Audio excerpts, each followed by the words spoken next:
o teu nome. Amém. Aplauda o Senhor aí, você que pode.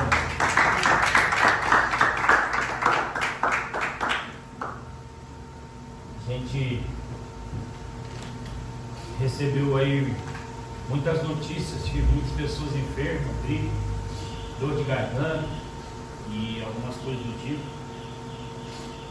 E muitos irmãos estão hoje enfermos. Mas olha aí pela vida deles, a Ju, a Letícia, a Quinha também, né? Pra quem não sabe quem é a Quinha, é a Alice. A Alice passou muito mal, mas a Alice foi insolação, né? O Gustavo também está bem. Não está, mas em nome de Jesus, vai ficar bem.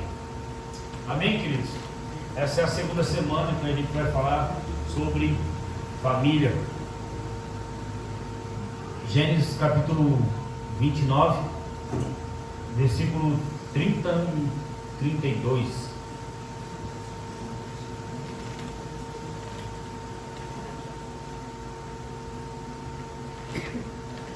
Se tiver na NVT, se tiver na NVT, nova versão transformadora, se não tiver, tem problema com o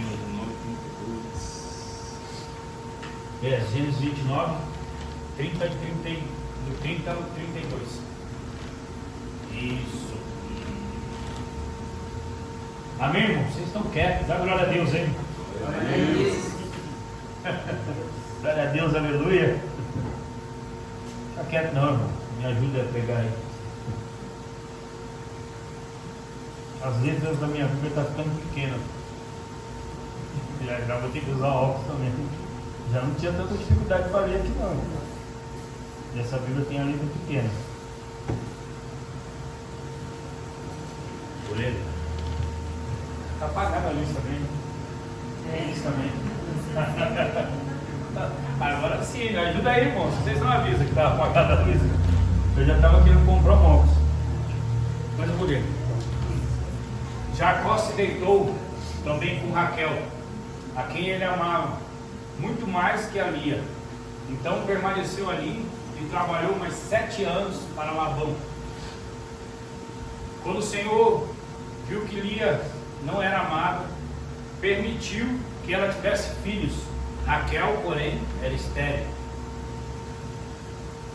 Lia engravidou e deu à luz a um filho, e chamou de Rubem, pois disse o Senhor: viu infelicidade, e agora meu marido me amará. Amém? Pai, em nome de Jesus, Senhor, ministra, Senhor, os nossos corações nessa noite. Continua, Senhor, a falar conosco, Pai, como o Senhor tem falado desde o começo desse culto, desde o momento que nós chegamos aqui. Eu tenho certeza, ó Pai, que o Senhor tem algo especial para as nossas vidas. Que o Senhor quer falar algo para as nossas vidas, ó Pai. Nessa noite, pela misericórdia do Senhor, usa, Senhor, a minha vida para transmitir aquilo que o Senhor quer falar para a igreja. Em nome de Jesus, amém. Amém, queridos? Amém. Você está aí? Diga amém. Amém. A construção de uma família. Nós falamos sobre família e às vezes o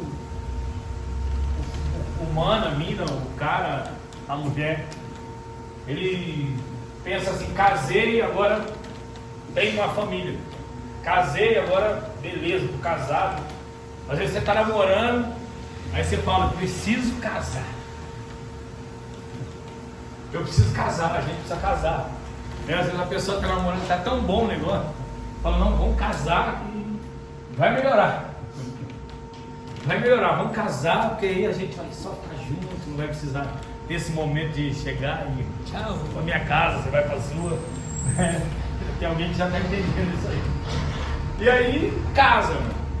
Casa e tem a lua de mel. Vai sonhando aí, você que não casou ainda mais, Eric, né? Vai sonhando aí, solteiros aí, vai sonhando. Vai sonhando. Vai sonhando. Tem quem sonha, né? Tá gerando algo no espiritual, então vai sonhando. E aí vem o casamento, vem a lua de mel, vem o tempo do casamento, é tudo novo, tudo tempo muito bom. E a família é uma construção, a família é um projeto de Deus, mas quem constrói a família é um homem. A responsabilidade de manter a família não é de Deus, é do homem.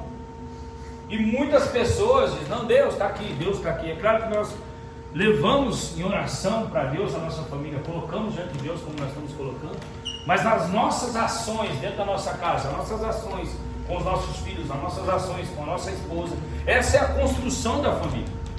Então não é espiritualizar tudo e dizer, não, agora eu casei, estou fazendo tudo aquilo que Deus quer que eu faça e agora é com Deus, né? Não é assim, tem uma responsabilidade sobre o homem e sobre a mulher de construir a família, de construir o projeto de Deus, de continuar a união que Deus preparou para eles, que Deus uniu o homem e a mulher, e a partir daí tem uma responsabilidade. Nós vemos isso com Adão. Adão tinha uma responsabilidade, Deus deu uma responsabilidade. Adão tinha uma responsabilidade de não tocar naquilo que era de Deus, e Adão decidiu tocar naquilo que era de Deus, através de um pedido de Eva. Adão, bom, vamos comer, comeu, enfim, né? Mas há uma responsabilidade sobre os nossos ombros, há uma responsabilidade sobre... Então hoje muitas pessoas dizem, ah, mas o cara é crente e separou, o cara é pastor e separou, o cara é isso e separou. E esse dia eu vi até um pastor pregando, o pastor disse assim, rapaz, esse Deus que está dentro da igreja hoje está diferente. Porque a gente vai lá fora pregar para o cara que está no vício, está na droga, está na bebida, que Deus vai restaurar o casamento dele. E aí a gente vem para dentro da igreja e fala para os irmãos, separa. Você não separa, você tem que separar, porque você não merece viver isso. Então a gente precisa entender o que a gente está fazendo, né, como igreja. A gente acredita que Deus restaura o casamento do cara que está lá fora, mas não acredita no casamento dentro da igreja, né? E o pastor falava isso, eu achei muito interessante essa fala. É claro que eu estou dizendo, não é uma responsabilidade. Então a nossa responsabilidade é de manter o nosso casamento. A nossa responsabilidade é de trazer para dentro da nossa casa não só um alimento. Ah, o homem é o supridor, tem que trazer o arroz, o feijão, tem que pagar as contas. Amém, legal. Hoje isso mudou também muito. Muitas mulheres às vezes ganham até mais que os homens, né? Você ganha mais que eu. E então às vezes tem que pegar dinheiro emprestado para a mulher. Então, assim, tem que pagar essas contas, não tem mais dinheiro, não. O caixa está... Mas isso não é uma vergonha, isso é uma construção, né? E também seria machismo da minha parte. E também acontece momentos que eu vou lá e falo, esse mês é bonito, esse mês o dono da lancha tá bom. Então é essa construção que a gente precisa entender. O casamento, falar sobre família, eu não vou falar só sobre casamento não, tá? Isso não é escola de casais não, mas a gente vai falar um pouco sobre casamento hoje. E o casamento é uma construção, então eu preciso entender que eu estou casando com alguém, estou se unindo com alguém que teve uma criação totalmente diferente de mim, é um sexo oposto, e aí a gente entra dentro de um projeto de Deus, uma pessoa que pensa diferente de mim, que age diferente de mim, que tem algumas atitudes diferentes de mim, e aí a gente entra dentro de uma casa para conviver com essa pessoa, e às vezes uma pessoa é totalmente organizada e outra totalmente desorganizada. Eu estou falando de mim e da minha esposa. Ela é totalmente organizada, ela é organizada. Se você abrir o guarda-roupa dela e abrir o meu, você vai estar num mundo e no meu você vai estar em outro mundo. Vai falar, nossa, essa parte do guarda-roupa, essa parte. Então ela é totalmente organizada, eu não sou. Então assim, por ela ser organizada, ela vai abrir o meu guarda-roupa e automaticamente ela vai... Você não acredita nisso. Meu Deus do céu. Eu não acredito nisso. Arruma esse guarda-roupa. Eu arrumo o guarda-roupa. Passa uma semana, tem que arrumar de novo, mas o dela é organizado. Então a gente, nessa construção, a gente precisa entender que o casamento entre duas pessoas são duas pessoas diferentes. E aí, a gente quer dizer, não, o problema dela, ou o problema dele, não existe isso, o problema é nosso. A minha desorganização é um problema nosso. E aí, automaticamente, afeta mais ela. Porque às vezes eu olho para algumas coisas, tá bom, depois dá um jeito, essas coisas todas. Tá gravando aqui, acho que não é bom com essa mensagem no YouTube, não. Estou me comprometendo aqui. Eu tinha que falar que eu sou organizado. Não, brincadeira, eu tenho que ser verdadeiro. Algumas coisas já mudaram, eu já fui mais desorganizado. Estou um pouquinho menos. No processo. Estou no processo. E é dessa forma. E aí muitos casamentos acabam, muitos casamentos não dão certo. Por quê? Muitas famílias acabam, por quê? Porque não constroem. Precisa se construir algumas coisas, precisa se destruir outras. Algumas coisas não podem existir mais na nossa vida, no nosso casamento. Algumas coisas que nós sabemos que são coisas que vão acabar com o nosso casamento, que vão destruir o nosso relacionamento, que vão ferir o nosso relacionamento. E se eu dizer uma coisa para você, quando você fere a sua esposa, quando você fere o seu esposo, quando o casamento está ferido, você fere o seu relacionamento com Deus, porque Deus se preocupa com a família. Então, quando a gente diz, eu estou brigado com a minha esposa, entre aspas, irmão, você está brigado com Deus. Pastor, a Bíblia diz que nem a nossa oração, se a gente não estiver bem com a nossa esposa, vai ser ouvida. Então, a gente precisa entender que não é a partir da igreja para casa, é a partir da casa para a igreja. Esse dia eu disse isso para um rapaz e ele ficou bravo. Eu falei, meu irmão, eu não estou nem aí, porque você é dentro da igreja, eu quero saber o que você é dentro de casa. Eu quero saber como que é a sua casa, como que você é dentro de casa, não como você é dentro da igreja. Porque a partir da sua casa para a igreja. E aí, muitas pessoas, às vezes estão preocupadas em ser alguém dentro da igreja. Mas dentro de casa, o cara não se comporta, o cara não tem a atitude de um homem de Deus, o cara não se porta como um homem de Deus. Então não é a partir da igreja para casa, é a partir da casa para a igreja. A gente começa a partir da igreja para casa, porque a gente, quando não é convertido, a gente vem para a igreja, então a gente está tudo errado. Então a gente se acerta aqui, e aí conserta lá, e aí começa a vir de lá para cá, né? É aquela história do irmão que chega no culto, brigado com a esposa, brigado com a família, e aí, chega no culto, ele diz, Deus, fala comigo. Deus, fala comigo. Aí disse, Deus não estava no culto hoje, porque ele estava no culto, era você. Porque o culto começa na nossa casa. Então, quando a gente fala de família, a gente está falando, principalmente nós, falando do nosso contexto, falando de nós como cristãos, de nós como pastores, como líderes, de nós que estamos envolvidos naquilo que Deus nos chamou. Nós somos espelhos. Uma pessoa vai olhar para o pastor Eduardo, ele vai olhar da forma que ele trata a esposa dele, não é da forma que ele prega. E a partir da forma que ele trata a esposa dele, desculpa te comprometer, não sei que você trata muito bem. E a partir da forma que ele trata a esposa dele, vão começar a admirar a pregação dele. E a partir da forma que ele trata a esposa dele, se houvesse um tratamento contrário, também deixariam de admirar a pregação dele. Falar, esse cara maltrata a esposa, esse cara grita com a esposa, fala coisas desnecessárias para a esposa, e vem querer pregar e falar do amor de Deus. O cara não cuida nem da família dele. Então é uma responsabilidade muito grande sobre os nossos ombros. Eu já vi pastores, e vocês conhecem também, é claro que eu não vou citar nomes, mas não é um nem dois, que acabaram com a família e tiveram que entregar o ministério. Por quê? Porque cuidaram mais do ministério do que da família. E a partir do momento que eles perderam a família, eles já não tinham mais a autoridade para tocar o ministério, para levar o ministério adiante. Por quê? Porque o ministério acontece a partir da família. Então não é a partir do ministério que a gente vai para a família, é a partir da família que a gente vai para o ministério. Então o principal para nós, a principal construção para nós é dentro da nossa casa. É o que nós estamos construindo dentro da nossa casa, é o que nós estamos gerando dentro da nossa casa. Então os nossos olhos precisam ser abertos para a gente enxergar aquilo que Deus quer fazer na nossa casa, mas aquilo que o diabo também quer fazer muitas vezes. Então a inversão de valores, a falta de cuidado com a família, a falta de cuidado com a nossa casa, pode nos fazer perder muitas coisas. E o principal, perder a nossa família. Então qual é o principal para nós hoje? É cuidar da nossa família, é cuidar da nossa casa, é construir a nossa casa, é construir a nossa família. É uma mensagem como essa, uma quarta-feira como essa, né? Trazer uma mensagem sobre família. O Carlos trouxe uma administração muito linda, muito profética. E a gente olhar para o nosso contexto hoje de igreja, você não vê as pessoas pregando sobre família, você não vê. Você vai para a internet, você vê o Claudio Duarte pregando sobre casamento, que é o ministério dele, e Josué Gonçalves, né? Josué Gonçalves também é um prego. Mas dificilmente você vê nas igrejas, os caras liberando uma palavra sobre família, pregando sobre família. E aí pregam sobre prosperidade, mas a prosperidade acontece a partir da família. A prosperidade, tudo vem a partir da família. A nossa construção vem a partir da família. O projeto de Deus para nós é a partir da família. Tudo que Deus tem para nós é a partir da nossa casa, irmãos. Então você quer prosperar para quê? Né? Então tudo que vai acontecer na nossa vida, a ligação de Deus, o centro de Deus, o lugar que Deus vai liberar sobre as nossas vidas, é dentro da nossa casa. E esse é o território que você tem que defender. Você não tem que defender a placa de uma igreja. Se as pessoas falam mal da igreja, deixa eu falar, irmão. Falar, igreja A, igreja B, pode falar. Se quer falar mal, fala. Mas não deixe as pessoas falar mal da sua família. Defenda a sua família. Entenda o poder que tem nas suas mãos de cuidar da sua família, da sua casa.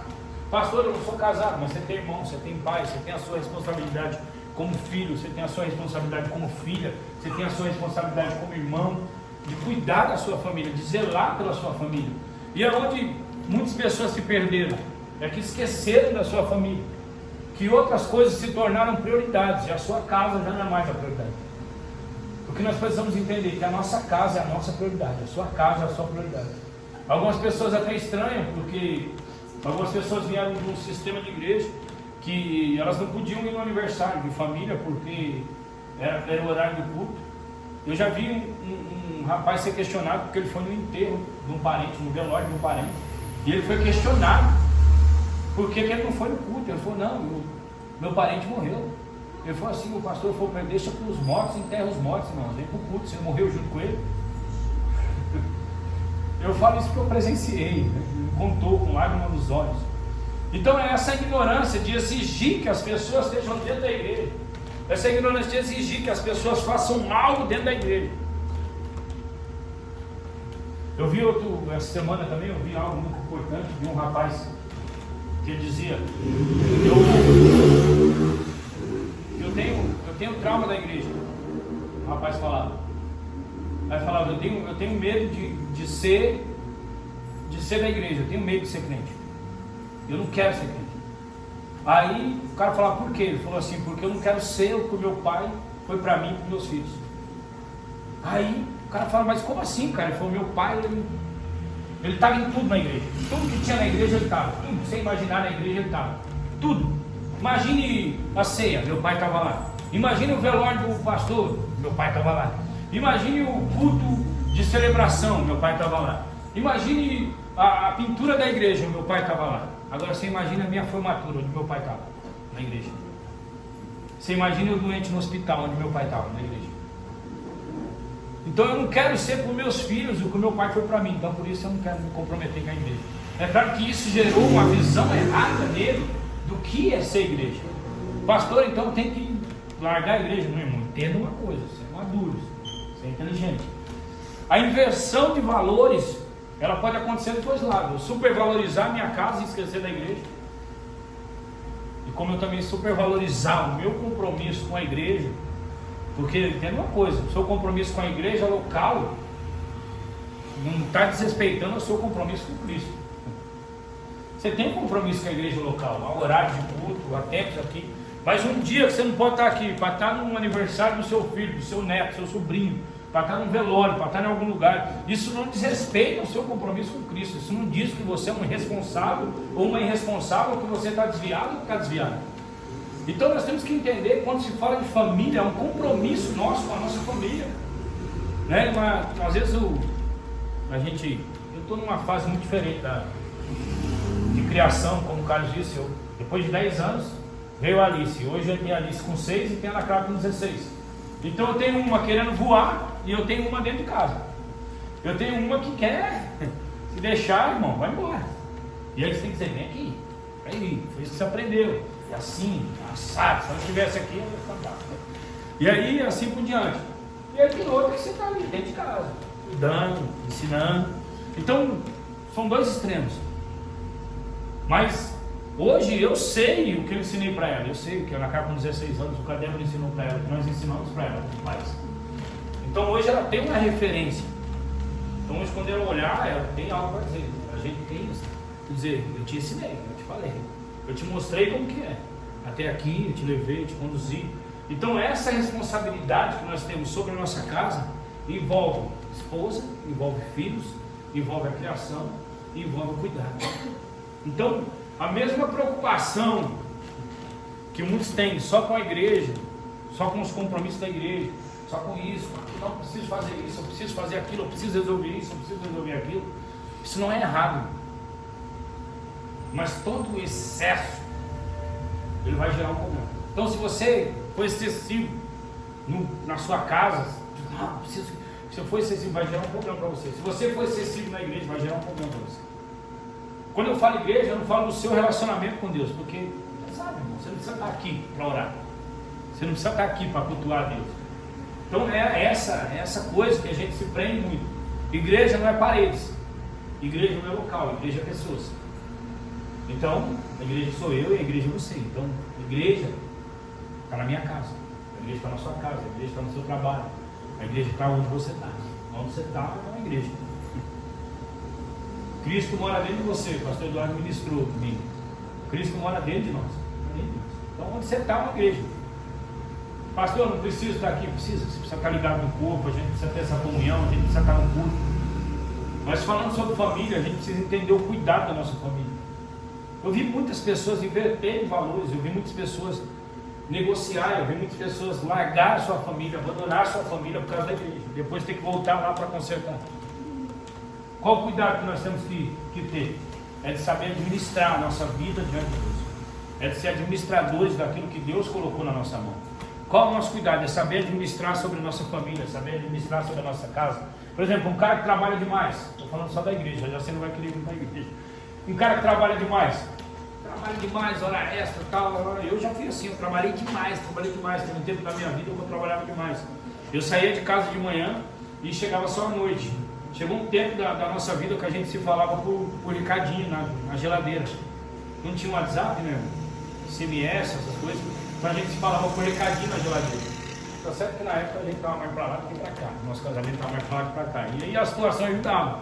Eu trabalhando direto, ela trabalhava direto, a gente focado em conquistar algumas coisas. A nossa visão na época era ganhar dinheiro, terminar a nossa casa, conseguir algumas coisas. Então eu trabalhava demais. Então eu não tinha tempo para a minha família. Eu não tinha tempo para a minha família. Eu trabalhava demais. Ana Carla, um certo tempo, ficou muito tempo com a minha sogra.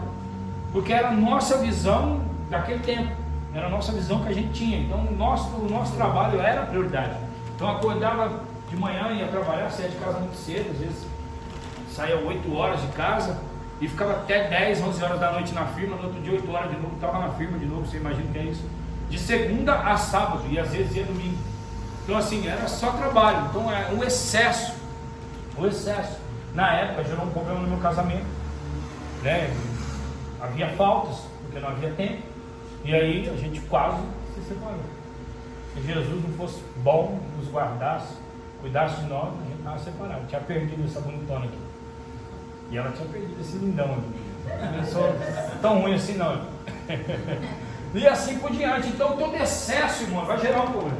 Então eu preciso entender que a construção da minha casa hoje, nós vemos a inversão de valores. As pessoas supervalorizam muitas coisas, mas esquecem de valorizar a sua casa, a sua família. O que nós precisamos entender? Que nós precisamos administrar as coisas. Eu tenho que ter tempo com a minha família, eu tenho que ter tempo de qualidade com a minha família, eu tenho que ter tempo para a igreja, eu tenho que ter tempo para os meus compromissos com Deus, eu tenho que ter tempo para trabalhar, eu tenho que ter tempo para tudo. Eu preciso ser um administrador daquilo que Deus põe na minha mão. Quando nós falamos sobre isso, nós imaginamos só sobre finanças, mas há coisas muito mais preciosas do que dinheiro. Eu lembro que, hoje eu estou contador de história, né? Eu lembro que eu conheci um senhor, ele até faleceu, e ele era dono de um bar. E um dia eu cheguei no bar dele, ele me conhecia desde a infância. Eu cheguei no bar dele, ele virou cliente do Lava Rápido. Eu cheguei no bar dele para buscar o carro, ele estava muito triste, percebi que ele estava muito triste. Eu falei, nossa, você está muito triste, não, o que está acontecendo? Está chorando, não? As coisas aí. Não, aí quando eu estava dando as costas, ele me chamou, ele me chamava de Juruna. Porque era o meu apelido quando eu era pequeno. Eu tinha bastante cabelo e a minha mãe cortava tigelinha. Então meu apelido era Juruna.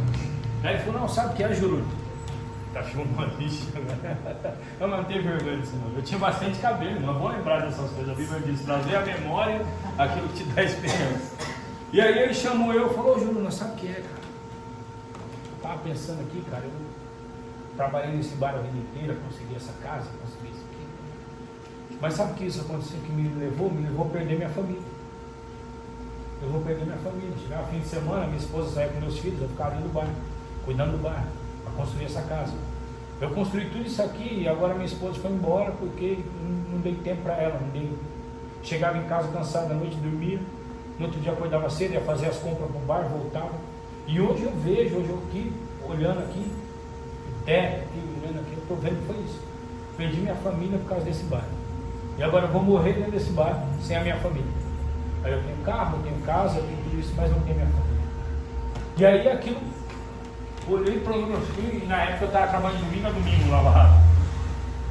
Eu quero que sempre chegava no domingo, no sábado à noite, a gente sempre dava uma passeada. Né? Mas estava trabalhando domingo a domingo, eu disse, peraí, irmão, Deus está querendo dizer alguma coisa para mim aqui, através da vida desse homem, para me acordar. Qual é o tempo para nós, queridos? Acorde, queridos, acorde. Olhe para dentro da sua casa, olhe para a sua família, olhe para os seus entes queridos, olhe para a sua esposa, olhe para os seus irmãos, olhe para a sua mãe, olhe para a sua casa. Fala o que eu posso fazer pela minha casa, o que eu posso fazer pela minha família. Eu tenho tempo para eles, eu preciso ter tempo para eles, eu preciso ter tempo com a ligação, eu preciso ter tempo com a visita, eu preciso ter tempo com um abraço. Quando eu falei de mãe agora, eu lembro que quando minha mãe faleceu, levando por esse caminho, eu vou estar aqui assim. Eu lembro quando minha mãe faleceu, eu trabalhava na parte da tarde já na empresa, e minha mãe morava, a gente morava no mesmo quintal, mas minha mãe, eu tive que separar o quintal para ela ter a liberdade dela, que ela era viúva e tal. Minha mãe falou, não, cara, você vai morar aí no fundo, a casa tem, o terreno tem saída para as duas ruas, você fecha, você mora lá, quando você quiser vir na minha casa, você dá a volta, quando quiser ir na sua casa, você dá a volta. Tá bom. Só o fato da senhora deixar a gente construir um terreno aqui já tá bom demais. E aí eu fechei, aí nesse dia de manhã eu falei, eu vou visitar minha mãe, eu vou passar na minha mãe. Eu falei, não, hoje, acho que era uma sexta-feira, se não me engano, era uma sexta-feira. Eu falei, não, hoje é sexta, amanhã eu tô de folga, eu vou lá na casa dela amanhã. Quando eu cheguei na empresa, eu trabalhei coisa de meia hora, me ligaram, meu irmão me ligou, falou, ó, vai pra casa da mãe, que a mãe não tá bem. Quando ele me ligou, pelo tom de voz dele, eu já senti, falei, acho que minha mãe faleceu. Já que senti isso, aí eu fui, quando cheguei lá, minha mãe já faleceu. Então, quer dizer, se eu tivesse ido algum tempo, apesar que ela faleceu à noite, ela foi achada só no outro dia. Né? Ela faleceu durante a noite, foi achada só no outro dia de manhã, quando ela morava sozinha. E do outro lado não dava para ouvir, e ela infartou. Mas enfim, eu morava do outro lado, podia ter passado ali, eu já encontrei ela sem vida.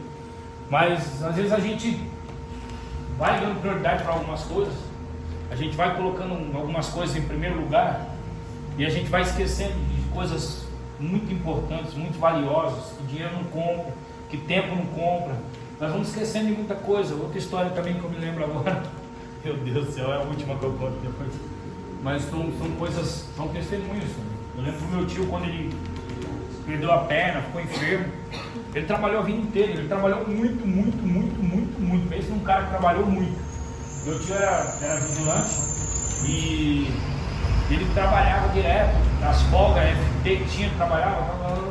E aí ele era um cara muito seguro, para não falar mão de vaca. Pra você ter ideia, eu ia na casa dele quando eu era pequeno, ele, na máquina de datilografia, ele digitava lá, né? E aí ele imprimia os papelzinhos, não imprimia, saía, dava o papel. E ele colava, só acenda a luz se necessário, só abra a geladeira se necessário. Então na casa dele, em todo lugar tinha aviso. Só abra a geladeira se necessário, só acenda a luz se necessário, só dê descarga se necessário e tal. E assim, não deixa a torneira aberta. A casa dele era cheia de avisos. Pra você ter ideia, ele abriu um bar e no bar dele ele estava falando pro Carlos, ele colocou, não, proibido falar palavrão. O bar do meu tio era bar para crente, mano. Mas no bar do meu tio tinha que ser crente, não ia falar palavrão. Mas enfim, aí meu tio, ele falou pra mim assim um dia, ele já tinha perdido a perna, já estava muito debilitado na saúde, tinha uns problemas de saúde. Ele falou, eu trabalhei a vida inteira e agora tudo que eu ganhei eu estou gastando com remédio. Tudo que eu ganhei eu estou gastando com remédio. Eu não parava para ir num médico, eu não parava para ir num dentista, eu não parava para cuidar da minha saúde, eu não parava para fazer um exame, eu não tinha tempo para isso. Você imagina, o cara não tem tempo de ir no médico fazer um exame. Então, essas coisas, queridos, que vão tomando e roubando o nosso tempo. Às vezes a gente pensa que o diabo quer roubar o nosso dinheiro para o banco, o diabo quer roubar o seu tempo, o diabo quer roubar o seu tempo de leitura de Bíblia, o diabo quer roubar o seu tempo de leitura de livro, o diabo quer roubar o seu tempo de oração, o diabo quer roubar o seu tempo de devocional com Deus, o diabo quer roubar o seu tempo com a sua família, o diabo quer roubar as coisas mais importantes que às vezes nós não enxergamos. E os nossos olhos estão tão tampados para outras coisas, tão abertos para outras coisas, que acabam se fechando para as coisas mais importantes. Então é uma construção, o nosso relacionamento com Deus, o nosso relacionamento com a nossa família. Casamento não vem pronto. Ah, pastor, eu quero casar. Casamento não vem pronto, é uma construção. Então imagine todos os desafios que nós, casados, já passamos no casamento. Né? Quanto tempo de casado você tem? Pergunta para ela. 31 de casado. Não vou nem perguntar o que eles passaram. Você imagina, irmão, os desafios do casamento, os desafios que nós passamos, que nós enfrentamos como família, o desafio para cuidar dos nossos filhos. Hoje o Carlos falou que algumas pessoas optaram, muitas pessoas têm optado por ter só um filho, e alguns têm optado por não ter nem filho, por ser pai de pet, né? Ser pai tem um caso aqui na igreja, não vou citar nome, né? E algumas pessoas têm optado até por ser pai de pet. Eu moro em apartamento, tem pessoas que não têm filhos. Olha o casalzinho lá bonitinho, saudável, podia ter um filhinho lindo, mas não quer a responsabilidade de ter um filho, não quer. Eu sempre falei, se eu tivesse condições, eu ia ter um monte de filho, se eu tivesse condições. Mas eu nem digo condições financeiras, condições de cuidar, de ter tempo com os filhos. Às vezes a gente vai trabalhar, deixa o filho na escola, volta, está cansado, não tem tempo para brincar, não tem tempo para isso, não tem tempo para aquilo. É uma construção, queridos, é uma construção. Nós precisamos voltar para as nossas casas, nós precisamos voltar para a nossa família, nós precisamos voltar a orar pelo nosso casamento, orar pela nossa casa, orar pelos nossos filhos. Nós precisamos voltar para dentro das nossas casas. Esse é o tempo da gente despertar nessa construção do Senhor, essa ministração sobre família. Eu lembro que o Carlos falou muito tempo atrás que a gente ia fazer e tal, e agora casou da gente fazer nesse tempo. Esse é o tempo da gente voltar para dentro das nossas casas. Tem um cara que eu admiro ele demais, que é o Alan. Meu, pensa num cara que é um exemplo de pai. Ele gasta tempo com os filhos dele. Você vê que o cara, ele gasta tempo com os filhos dele. É um exemplo de pai. Ele gasta tempo com os filhos dele. Você vê que ele estava lá no fim de semana, onde aquele cara estava, no meio dos filhos dele jogando bola. Fim de semana ele está de folga, o que ele faz? Ele pega os filhos dele, vai lá pro gramadinho jogar bola. É lindo isso de ver. Ele gasta tempo, ele decidiu isso, é uma prioridade que ele tem. Ele não abre mão de outros compromissos, ele trabalha, tudo. Mas você vê que ele é um cara, um paizão mesmo, sabe? Muito bacana isso de ver. E é visível isso, qualquer um, não precisa alguém reparar isso. Não, deixa eu reparar para ver se é assim mesmo. Qualquer um aqui que está aqui já viu isso, já percebeu isso. Ele é babão mesmo, né? Eles são bem babão, ele é a esposa. Isso é muito lindo. E é isso que nós temos que fazer, queridos, voltar os nossos olhos para a nossa casa. Quando eu comecei a ler aqui, eita Jesus, já está acabando. Quando eu comecei a ler, porque eu li a história dessa família, Gênesis 37, capítulo 3, versículo 4. Vocês estão entendendo aí, queridos, onde Deus quer chegar nessa noite, amém? Não entendeu tudo? Amém. Os irmãos de José, por sua vez, o odiavam, pois o pai deles o amava mais que a todos os outros filhos. Não eram capazes de dizer uma única palavra amigável. Certa noite, José teve um sonho, e quando contou aos seus irmãos, eles odiaram ainda mais. Tá bom. Porque eu li esses textos, talvez você... Eu anotei algumas coisas aqui, a família é um projeto de Deus, mas a construção é nossa. Então Deus nos dá um projeto, mas quem vai construir somos nós. Então por que algumas famílias acabam? Porque elas são construídas sem Deus, ou elas são construídas fora daquilo que Deus tem para elas. Então o casamento acaba. Por quê? Porque o cara é um adúltero. O casamento acaba. Por quê? Porque o cara não quer saber da mulher. O casamento acaba. Por quê? Porque o cara continua no erro, continua insistindo naquilo que já era para ter parado. Enfim, são coisas que geram divórcio, né? E a gente sabe que muitos divórcios acontecem. Por causa da separação, o casamento acaba porque o cara é um cavalo dentro de casa. O casamento acaba porque a mulher já não aguenta mais o cara, só mentira, só engano, só isso, só aquilo. Então por que o casamento acaba? Por causa disso. Está certo em acabar? Não, mas acaba por causa disso. Pastor, está certo em separar, mas tem gente que não aguenta, o cara bate na mulher. Por que o casamento acaba? Então acaba, o divórcio é gerado por causa de uma desconstrução do relacionamento. E o que nós precisamos entender? Que nós precisamos construir o relacionamento. Isso no casamento, isso como família de Deus, você imagina, eu como pastor, eu preciso construir um relacionamento com você.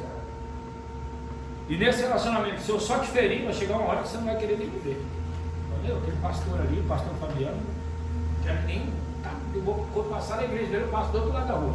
Só para não olhar para a cara dele. Por quê? Porque fere. É relacionamento, é construção.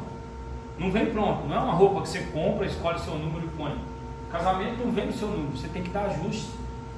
Às vezes você tem que ajustar, irmão. Tem gente que não casa, sabe por quê? Porque está procurando alguém no número, está procurando a tampa da panela. E se você for frigideiro, você não tem tampa. Você vai ter que achar alguém, você vai ter que achar o cabo, vai ter que achar o parafuso, e assim por diante. Então é uma construção. Aí tem gente que está escolhendo demais e não vai casar, porque está escolhendo demais. Pastor, tem que pegar qualquer um? Não. Ora e abraça. Tem um pastor que dizia assim: antes de casar, abra o olho, depois que casou, fecha. É, Dilão, é assim? Desse jeito? Antes de casar, abre bem o olho. Nossa, ele faz isso, ela faz isso. Peraí, ó como ele trata o pai dela, o pai dele. Ó como ele trata a mãe. Ei, peraí. Não, peraí. Ó como ele trata. Não, peraí, olha isso. Ó aqui. A Débora em casa, minha mãe acabava comigo. Mesmo assim, ela quis casar comigo. E tem alguém que falava mal de mim pra ela, minha mãe. Ela não era. Ela falou tudo pra você, galera. Minha mãe, eu sei, minha mãe acabava comigo. Minha mãe, Deus o tenha, a dona Filó, Deus o tenha. Mas ela acabava comigo, minha mãe acabava. Não, Fabinho? Ah, mulher, Fabinho é isso, Fabinho é aquilo. Meu mãe, não é não. É assim. Mãe, é assim. Eu acabava, a Débora ligava. Fabinho tá aí? Ah, tá dormindo, chegou ontem de madrugada, bêbado. Chegou da balada bêbado. Chegou bêbado. Pera, deixa eu ver. Ó, era mais de 3 horas da manhã, viu? Mais de 3 horas. E bêbado, caindo. Chegou aqui em casa. Aí a Débora me ligava à tarde. Oi, eu ligava à tarde. Oi, tudo bem? Tudo bem o quê? Poxa, eu não fiz nada. Não fez nada! Aí minha mãe já tinha passado tudo a ficha, né? Tinha acabatado tudo. Mas é uma construção, queridos. É uma construção, então não adianta. Não adianta, tá acabando aqui. Hã? Sua mãe também não era assim? Sua mãe vendeu? Ah, minha mãe cavalo. Então é essa construção que a gente tem que entender. Casamento não vem pronto, família não vem pronto. Ah, nasceu o meu filhinho, né? Ah, nasceu o meu filhinho e tal. Ah, que lindo, que lindo, que lindo. Vai deixando o menino, deixa o menino ir. Deixa o menino ir, vai deixando. Não puxa não. Não puxa aqui não, vai deixando. Não.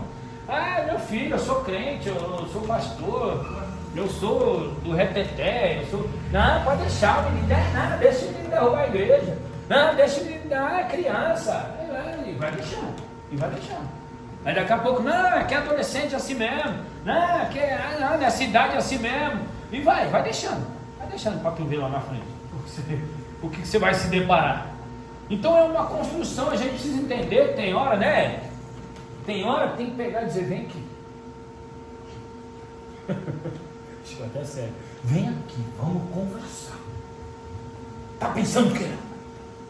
Tá pensando o quê, menino? Oxe! Não é assim não.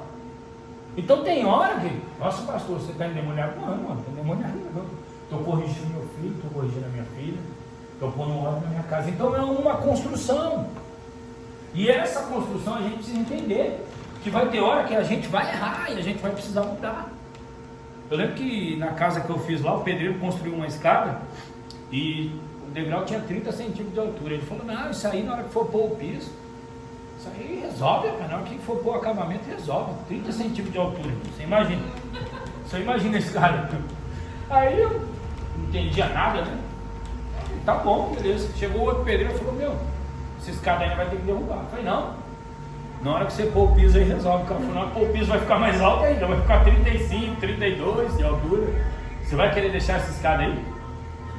Pode derrubar, essa escada vai ter que derrubar, não tem jeito. Eu falei, meu, mas...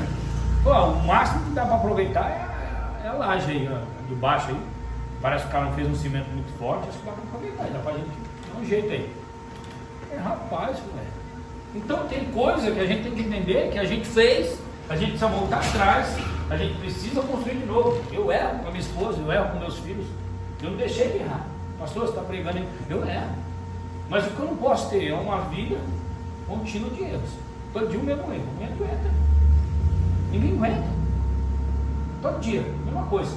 Todo dia a mesma coisa. É uma música que tem mais ou menos assim? Não conheço não. E todo dia a mesma coisa, você imagine. Não aguenta. O casamento não aguenta. Rompe. Movimento repetido. Todo dia a mesma coisa. Então o que nós precisamos construir. E às vezes precisa tirar um tijolinho que você colocou ali, que você colocou errado. E precisa o reconhecimento de parte de dizer, eu errei. E aí nós vemos uma família que se tornou desestruturada até o ponto que Deus diz, não, peraí, eu vou arrumar essa família. Porque começa relatando sobre erros dentro da casa. Amava mais um do que o outro. Está certo isso, irmão? Amar um filho mais do que o outro. Quem tem mais de um filho sabe. Não, né? Até a Giovana sabe que não está certo. Você é filha única? Minha mãe. Não tem como isso, é um erro. Eu dizer assim para minha filha, não, eu amo mais a Alice do que a Ana Carla. Não existe isso. Não existe. Não existe. Eu amo as duas do mesmo jeito. O mesmo amor. Elas que transmitem um amor diferente. Hoje a Alice demonstra mais. A Alice toda hora desenha alguma coisa, me traz. A Alice toda hora vem me dar um abraço. A Ana Carla já é diferente. Já tem outro preparado. Não acredito. Mas é um amor diferente. Eu sei que ela me ama. Ela me ama. Eu sei, minha filha me ama. Eu nunca fiz nada para ela deixar de me amar. Né? Infelizmente. Quem tem filha sabe, né? Quem tem filha sabe como que é. Mas ela me ama e eu amo minhas filhas. Então não tem como. Imagina ela chegar e falar, Alice, eu te amo mais do que a Ana Carla. Não existe. Como o Carlos disse, é o tempo do bebezinho. Tempo do bebezinho. É o tempo dele agora. Então a Bia vai ter que entender, tudo está em torno dele nesse momento, ele é o centro das atenções. Mas o Carlos não deixou de amar a Bia, ou o amor dele não está só para ele, não. Mas esse é o tempo que ele precisa de cuidado, precisa, já chora, isso, aquilo. A Bia tem que ser ajudadora, já aprendeu, faz parte do time, tem que ajudar, segura ele, cuida. Então é esse tempo. Então é essa construção, é uma construção, os filhos são uma construção, o casamento é uma construção, e uma construção diária, não acaba. Ah não, o ano passado foi aniversário da minha esposa, eu me sacrifiquei e dei um iPhone para ela. O ano que vem eu vou ter que dar uma coisa, esse ano já, eu vou ter que dar uma coisa melhor. Estou lascado. Brincadeira. Se eu tiver condições, eu dou. Se não tiver, porque ainda eu vou estar pagando outro, eu acho. Se vai acabar a parcela, eu vou fazer a soma. Mas enfim, levar embora ainda. Mas enfim, uma construção. Então não é porque hoje você fez uma coisa, não, que aquele dia eu fiz isso para você. Não, você tem que fazer todo dia. Todo dia. Não, eu te dei uma flor no ano passado. Eu te dou uma flor todo dia. Ou todo domingo. Se a sua esposa vai dizer, minha esposa. Ela está cá. Ela pula isso aí. A Débora fala para dar outra coisa, porque ela tem dó. O buquê de flor é tão caro. Dá 3 dias o bichinho está murcho. Aí ela fala, não, dá uma coisa, chocolate, uma roupa da PA, dá o dinheiro para me comprar uma roupa da PA. Dá 3 dias, ela é muito romântica nessa parte. Vai lá comprar uma flor na Juliana Flores, o negócio é 230, tem de 300 reais lá, um buquê de flores. Aí você dá, passa 3 dias. É melhor comprar carne e fazer um churrasco para a mulher. Fala, eu ia comprar um buquê de flores para você, mas receba uma picanha.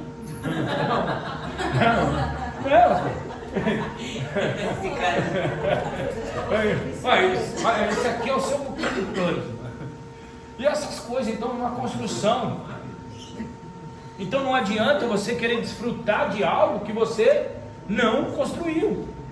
Então você só desfruta das coisas que você construiu. Então casamento, família é uma construção. Então irmão, você é diferente da sua esposa, você é diferente dos seus filhos, você é diferente, mas você precisa entender que você precisa construir no ambiente onde você mora, dentro da sua casa, o seu lar precisa ser um pedacinho do céu. Sua casa precisa ser um lugar de bênção, sua casa precisa ser um lugar de alinhamento. Então, que tempo é esse para nós, como família? Voltar para dentro das nossas casas. Olha para a sua casa como que está. Precisa ajeitar alguma coisa lá? Precisa arrumar o guarda-roupa? Arruma o guarda-roupa. Precisa arrumar alguma coisa para a esposa? Arruma. Não deixe caminhar, não deixe ir embora. Ah, não. Arruma, conserta a sua casa, conserta a sua vida, conserta a sua família. Porque esse é o ambiente principal que Deus quer trabalhar dentro da sua casa. Amém? Amém. Tinha mais coisa para falar aqui, mas vamos. Então guarde isso, família é um projeto de Deus, mas a construção é nossa. Não, vai dar tudo certo, pode casar que vai dar tudo certo. Vai dar tudo certo se você fizer dar certo. Essa responsabilidade é sua.